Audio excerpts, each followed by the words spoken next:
Hi everyone, so today I'm going to do a fantasy series for beginners in 2022. This is also going to be my review of the Mistborn series as a whole and why I think it is good for any of you who are thinking about starting fantasy. And yeah, let's get into it. So there is 3 books in Mistborn Era 1. The author of this series is Brandon Sanderson. There are 6 books in the Mistborn era. There's Era 1, which is book 1 to 3, and then Era 2, and there's another 3 books, and then there's a few extra novellas you can read that kind of expands around the story and gives you a bit more history about what was going on. The first one is called The Final Empire, and this book actually can be read as a standalone if you would like to, as it has a very, very complete conclusion. One thing that Brandon Sanderson always gets right is he has fun with his characters. There's a lot of, laughs and banter between his characters throughout the trilogy, but it's balanced well with the action, the magic, the darker scenes, the emotional scenes, and it's all done very well. And obviously Brandon Sanderson is one of the best authors in fantasy at the moment. The reason why I think this series would be good for beginners is it's not a massive step up. It's not the Wheel of Time. It's 3 books. The protagonist is a young girl called Vin.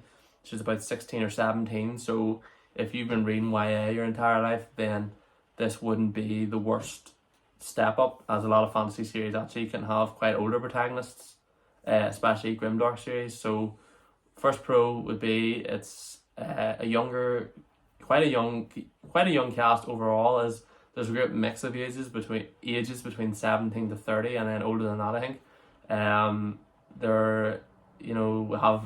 It has a couple of typical tropes that YA fantasy would have, that makes it not the worst step up. There's a bad protagonist. There's a Voldemort example, Lord Ruler, who's the big bad that the group of characters will go to try and take down. You have your mentor, Kelsier, which is quite a typical trope in YA fantasy, who our main character likes very much over the book. She grows to like him over the book, as a friend, as like a brother almost. So there's a lot of tropes. It's one of those books that you could read and it's concluded after that, and if you're happy enough to leave it at that, that's fine. It's around 600 pages, so it's not a massive high fantasy book. Some of the high fantasy books nowadays are 1,000 pages long, so it's definitely that. There's overall, the trilogy has quite a few twists. The middle book, my favorite's actually the middle book, but a lot of people feel like the middle book suffers from middle second book syndrome. The first book, Final Empire, the second book's called Hero of Ages, and the third book is called The Well of Ascension. Sorry.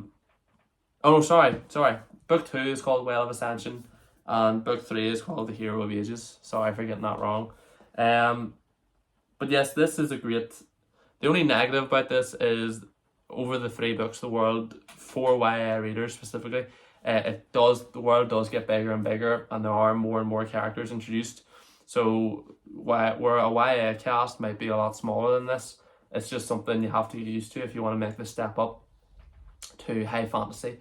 There's going to be loads of characters, and if you ever think about going to read The Wheel of Time, there's thousands of characters, and even more than if you try and read Malazan.